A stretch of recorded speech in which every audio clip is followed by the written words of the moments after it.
வில்லன்னா இப்படிதான் இருப்பான். ரேப் பண்ணுவான், கொலை பண்ணுவான், 10 பேரை வெட்டுவான், அப்படித்தானே இருந்துச்சு.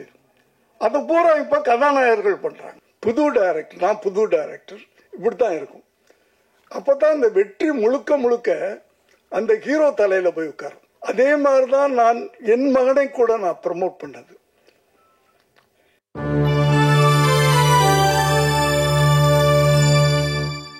இப்ப சில படங்கள்லாம் பார்க்கும்போது ரொம்ப கஷ்டமா இருக்கு, ரொம்ப கஷ்டமா இருக்கு. தனியா சொல்லணும். ஏன்னா ஒரு ஒரு எழுத்தாளன் படம் பார்க்கிறவனுக்கு ஒரு ஐக்கானா இருக்கணும், ஒரு முன்னோடியா இருக்கணும். அவன் படைக்கின்ற படைப்புகள், இந்த கதாபாத்திரங்கள் அப்படி இருக்கணும். இவன மாதிரி நம்ம வாழணும் அப்படின்னு இருக்கணும்.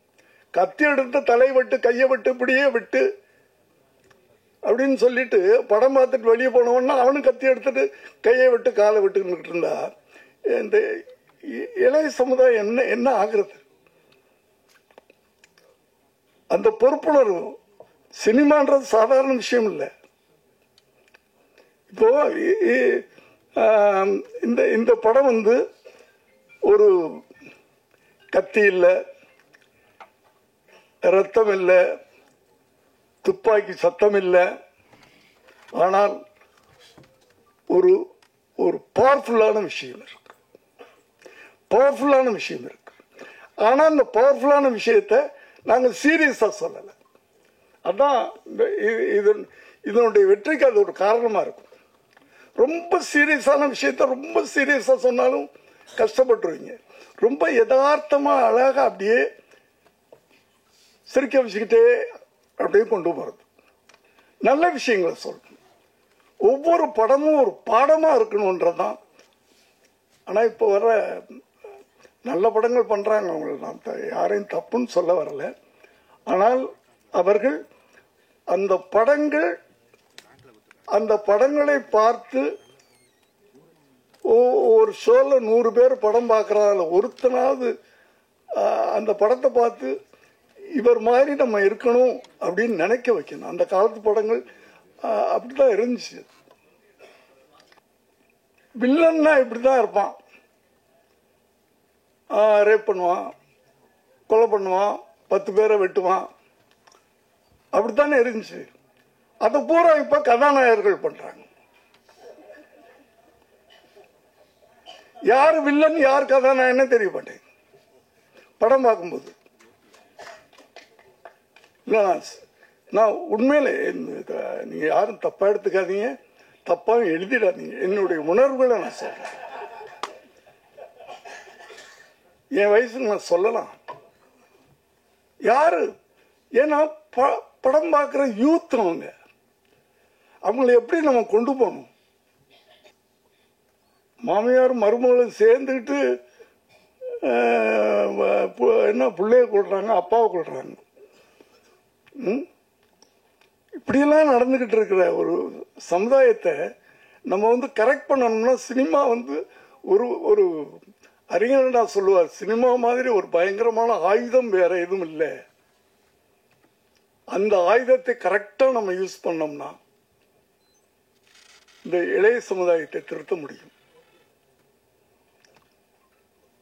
அது ஒவ்வொரு எழுத்தாளருக்கும், எழுத்தாளனா இருக்கட்டும் இயக்குனரா இருக்கட்டும், 2 பேரும் ஒண்ணுதான். இப்போ அவங்களுக்கு இந்த பொறுப்புணர்வு, கடமை உணர்வு, சமூக உணர்வு, எல்லாத்தையும் விட அந்த சமூக உணர்வு.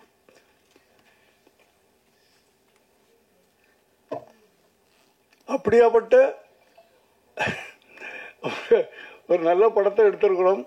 படங்கள்லாம் பார்த்தீங்கன்னா புது கேமராமேன், புது எடிட்டர், புது டைரக்டர், நான் புது டைரக்டர், இப்படித்தான் இருக்கும். அப்பதான் இந்த வெற்றி முழுக்க முழுக்க அந்த ஹீரோ தலையில போய் உட்காரும். அப்பதான் அந்த ஹீரோ ஒரு தலைவனாக முடியும் பின்னாடி. அந்த வெற்றி முழுக்க முழுக்க அந்த ஹீரோ மேல உட்காரணும். அப்பதான் அந்த ஒரு ஹீரோவை நம்ம மோல்டு பண்றதுன்றது ஒண்ணு இருக்குல்ல. ஒரு பெரிய இயக்குனருடைய இயக்கத்துல ஒரு ஹீரோ நடிச்சு அந்த படம் ஓடுது அப்படின்னா அடுத்த படம் என்ன ஆகும்? அந்த ஹீரோ நடிக்கிற படம் அந்த எக்ஸ்பெக்டேஷனுக்கு பார்ப்பாங்க. இல்லைன்னா அவ்வளவுதான் வரும். இதுக்கு பல உதாரணங்கள் இருக்கு. நான் பேரெல்லாம் சொல்ல விரும்பல. அதே மாதிரிதான் நான் என் மகனை கூட நான் ப்ரமோட் பண்ணது. ஏன்னா அவரை அறிமுகப்படுத்தும் போது 92ல நான் பீக்ல இருக்கிறேன். இந்தி படங்கள் அது இது பண்ணிக்கிட்டு நல்ல இன்கம்லாம் அப்படி வந்துகிட்டு இருக்கு. பெரிய மியூசிக் டைரக்டர் போட்டிருக்கலாம், பெரிய கேமராமேன் போட்டிருக்கலாம். புது கேமராமேன் நாளை தீர்ப்புல ஒரு லேடி, ஒரு புது மியூசிக் டைரக்டர். ஏன்னா அந்த படம் வெற்றி அடைஞ்சால் அது அந்த முழுக்க முழுக்க ஹீரோ மேல போகணும். இப்படித்தான் நீங்க முதல்ல ஒரு 10 படம் நீங்க விஜயோடைய படம் பார்த்தீங்கன்னா தெரியும், பெரிய டெக்னீஷியன்ஸே இருக்க மாட்டாங்க. இதான் ப்ரமோஷன், ஹீரோவை ப்ரமோட் பண்றது. கொஞ்சம் கொஞ்சமா அந்த ஹீரோவால படம் ஓடிச்சு, அந்த ஹீரோவால படம் ஓடிச்சு, அந்த ஹீரோவால படம் ஓடிச்சுன்னு சொல்லும் போதுதான் அந்த ஹீரோவுக்கு வேல்யூ வரும். இப்படி உருவாக்குறது தான். ஒரு ஹீரோ உருவாக்குறதுன்றது சாதாரண விஷயம் இல்லை.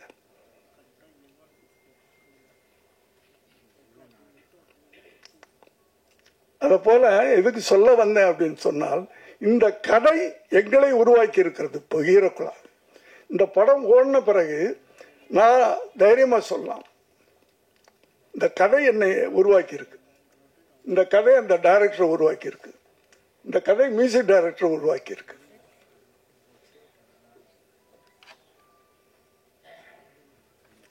எல்லாமே சாதாரண மாணவர்கள் பண்ண படம். பெரிய பெரிய இயக்குநர்கள், பெரிய பெரிய நடிகர்கள் படங்களையெல்லாம் நீங்க வந்து ஆகா ஊகன்னு சொல்றது பெரிய விஷயம் இல்லை. அந்த படங்களுக்கெல்லாம் வந்து விளம்பரம் தேவையில்லை. ஏன்னா அவங்கெல்லாம் ரசிகர்கள் வச்சிருக்காங்க, ரசிகர்கள் பட்டாளம் இருக்கு. நீங்க விளம்பரம் கொடுத்தாலும் கொடுக்கலைனாலும். ஆனால் இப்படிப்பட்ட படங்களுக்கு நீங்கள் ப்ரமோஷன் பண்ணணும். உங்களுக்கு பிடிச்சா, நான் திரும்ப சொல்றேன், நல்லா இல்லாத படத்தை ப்ரமோட் பண்ண வேண்டாம். படம் நல்லாக இருந்தால் இந்த படத்தை நீங்க ஓட்டி காட்டணும். அது உங்களை நான் கேட்டுக்கிறேன். நன்றி, வணக்கம். Thank you sir. சார் உங்கள்கிட்ட ஒரு